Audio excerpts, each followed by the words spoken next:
وہ چلتے پھرتے بھی پرہیزگار بنتے ہیں۔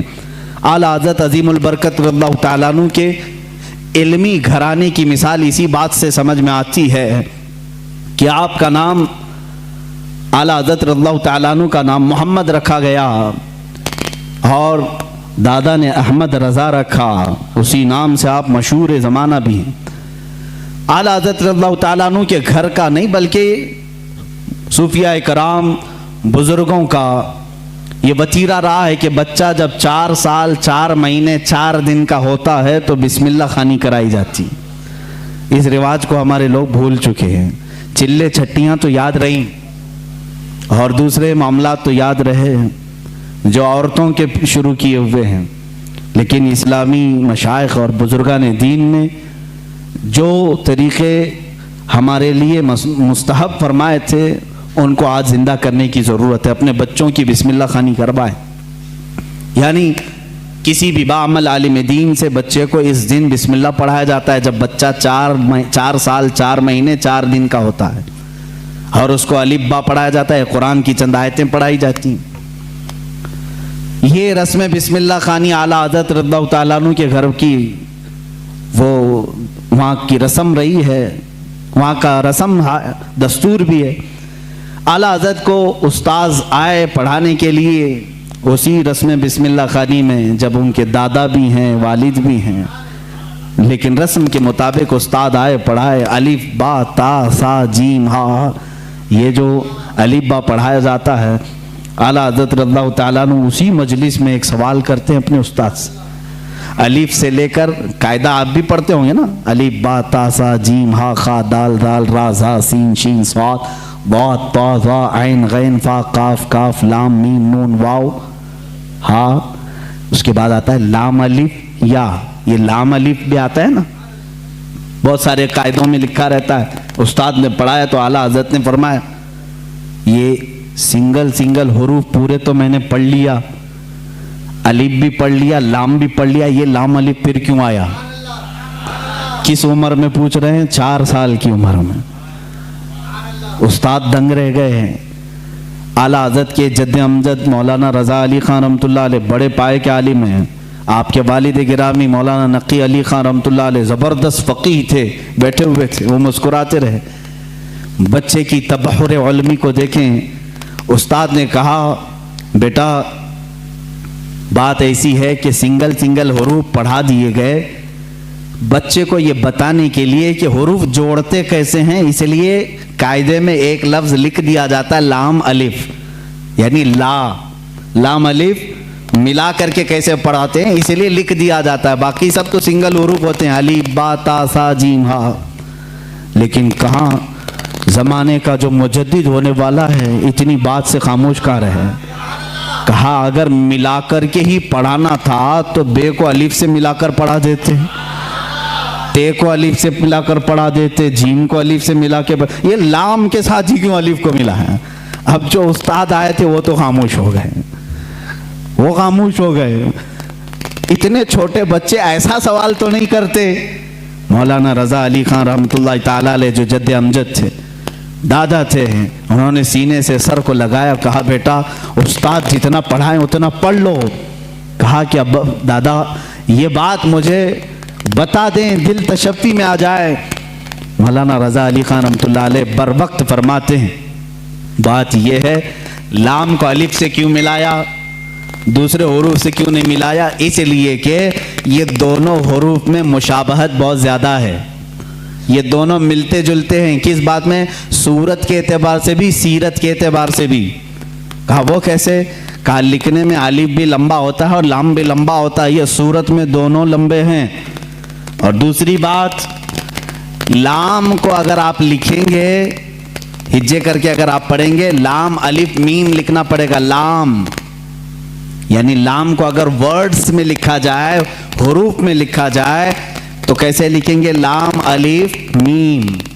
اور جب الف کو لکھیں گے تو وہاں پر بھی 3 حرف لکھنے پڑیں گے ورڈز میں، ان ورڈز لکھیں الف لام فا، الف ہو گیا، الف لام فا الف، اور لام جب لکھیں گے تو لام الف میم، جد امجد نے کہا دونوں میں صورتاً مشابہت تو لمبائی کی ہے، سیرت میں مشابہ ایسے ہے کہ لام کے بیچ میں الف آتا ہے اور الف کے بیچ میں لام آتا ہے، اس لیے یہ دونوں کا گہرا تعلق ہے، اس لیے ملا کر لکھا گیا۔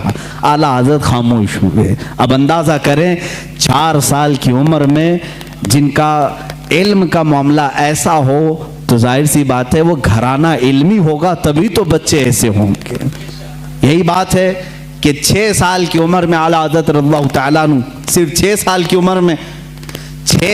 عمر میں 12ویں شریف آئی میلاد مبارکہ، رسول کریم صلی اللہ تعالیٰ علیہ وسلم کی عظمت پر گھر میں جب محفل منعقد ہوئی، آپ کے والد گرامی کے شاگرد اور مریدین جمع ہوئے تو 6 سال کی عمر میں اعلیٰ حضرت نے 2.5 گھنٹے عظمت رسالت پر بیان فرمایا۔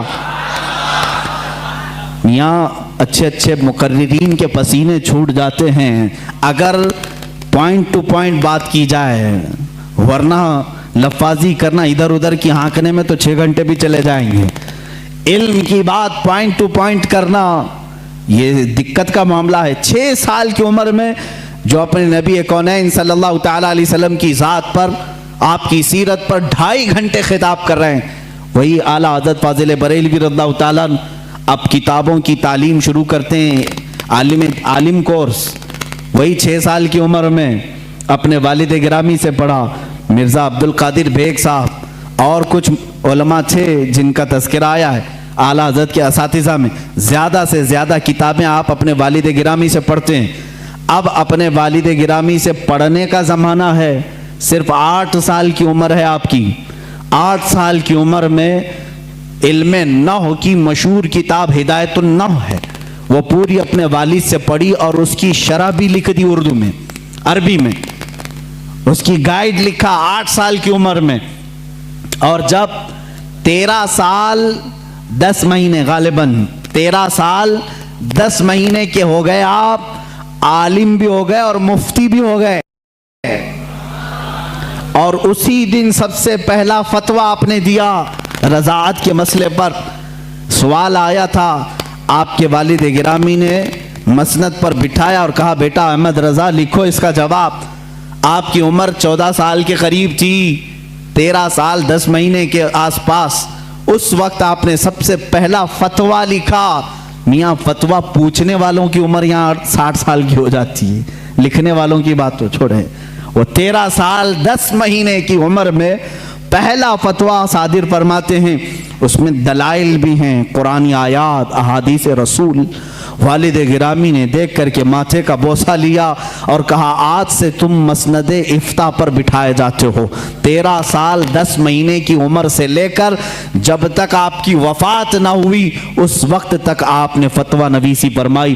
تقریباً 6,000 سے زیادہ فتوے آپ نے ارسال فرمائے۔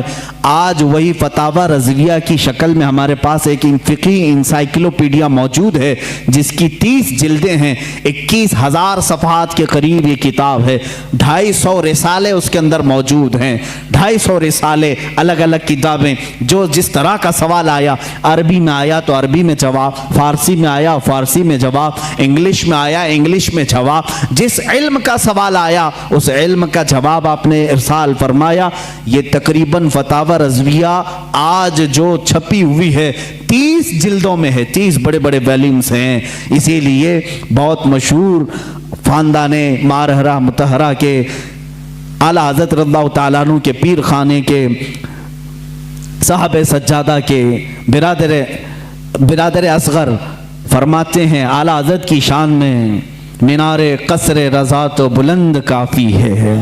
یہ سید اشرف مارہروی صاحب قبلہ ادام اللہ اقبالہ وہ ابھی آیات ہیں، انہوں نے یہی فرمایا اور حق فرمایا کہ مینار قصر رضا تو بلند کافی ہے، تم اس کے پہلے ہی زینے پہ چڑھ کے دکھلا دو۔